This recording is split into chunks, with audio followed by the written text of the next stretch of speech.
Hi everybody, my name is Kamogelo Moeng, 20 years of age, and I reside in Mamelodi West. My name is Keamogetswe Hlalethwa. Hi, my name is Azania, Zulu. My name is Mashoto. The state currently is in shambles.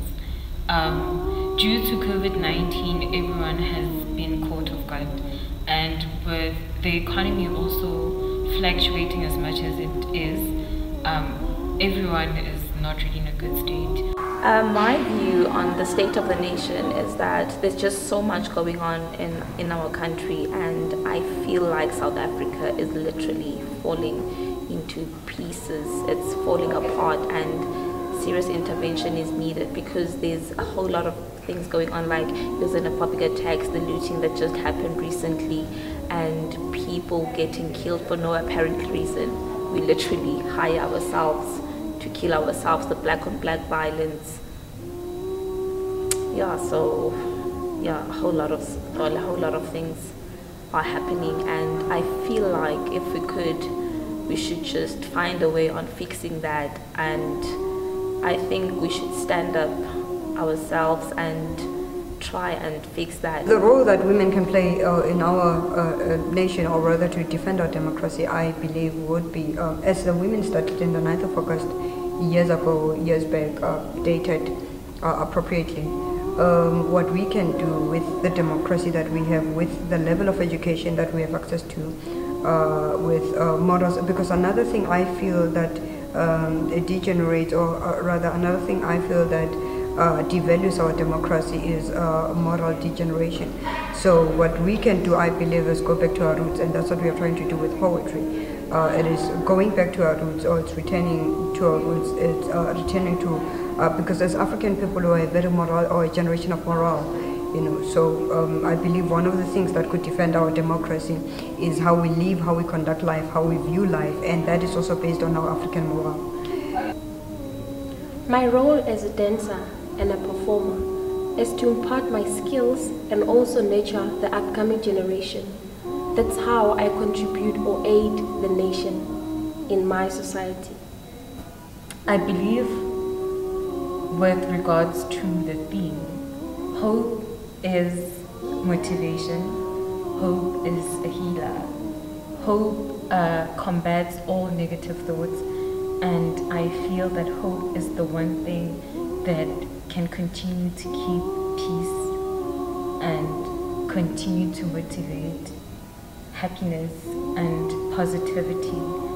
Above all things, it brings optimistic views, and it's the one thing that we can hold on to when things keep falling apart like they are currently. The theme, so the theme of the poem basically is "Come and Hope with Us," or "Come and Hope with Me," rather. This is an invitation. Another thing that can defend the democracy of the people, or the democracy of Africa, which happened back in the days, that the women had to unite. So unity is a base of any type of defense, firstly. Secondly, unity is a base of any type of victory. So firstly, we need to unite as African women. We need to, by African, I am not being tribal. By African, by all means, if you go through the poem, it speaks against tribalism, it speaks against racism. So despite of our race, or the different types of tribes we come from, we need to unite, be one body. And in that, I believe that we would find solutions to a lot of things, because I think another thing is that people need to take responsibility upon their hands. I feel rather that we have given so much responsibility upon the government. We sit back, we wait, we watch, and sometimes things don't happen. So yeah, let's unite and make it work. The poem itself bases its foundations on returning.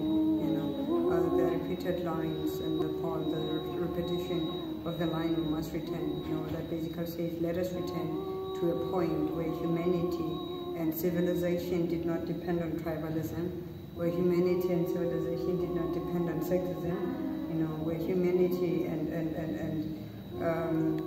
civilization did not depend on certain aspects which ostracize the other, you know. So I mean, even the theme of the poem that says, "Come, let us hope together."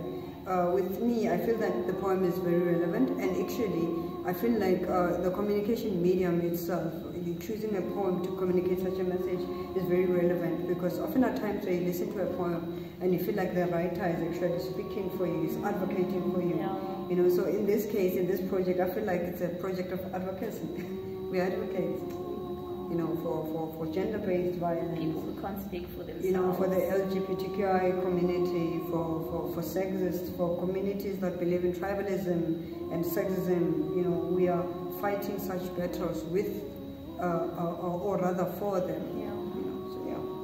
So I believe that the program, or rather the project, will have such a great impact on the community and the country at large. It's a voice for the voiceless. I think with me as a woman, I used to celebrate myself as a woman. I mean, it's Women's Day after all, but I had to get to a point where I understand it's not just about me. It's about all the women. When they went and marched, they were not doing it for themselves. Yeah. You know, it was an act of sacrifice. They were doing it for all the women, all the voiceless women, you know. And with this project, I think it has enlightened me to say, do not just be selfish about it. I mean, democracy and freedom has nothing to do with selfishness, but with sacrifice and unity. So with me, I feel like this project has actually changed my perception and how I see and celebrate Women's Day, to say, don't celebrate yourself, but celebrate the sacrifice that the women did. And in order to, or rather intend to continue the legacy that they left on the 9th of August, is so that when I celebrate it, or rather I become a voice for the voiceless women out there. I mean, day to day we have reports on women abuse, you know, on gender-based violence, on young kids being molested and sexually abused and however. And in this sense, I would find ways of being a voice to those as much as I can. Okay, a very short and brief message I would say, and this is against sexism. Women are the most essential part of the society and the community. If there are sexists out there who think men have built the community, they are right actually. But women gave birth to the men that built the community. So there is no way we are insignificant, or no way we play an insignificant role in building the nation. So we are essential, and stop killing women. What I would say is that, well, they always say that men are the head and the women are the neck. So basically, if there's no neck, the head can't move. So how would a country be, how would a country survive without women? How would the head operate with no motion? How would that work out? So I would like to encourage and remind all the women that we are as important as we can ever think. We are more important than we can ever think. I mean, we gave birth to men, we gave birth to everyone. So if there's no women, there's no life. If there's no neck, there's no movement. So we should always remind and know that we are the most important beings here on earth, because without us, there's no life, there's no birth, there's no movement. So we are strong. So we always need to remember that. Buya, buya, we mbogod. Buya, buya, novugazi. Sizwe, siyalila. Sizwe, siyadinga.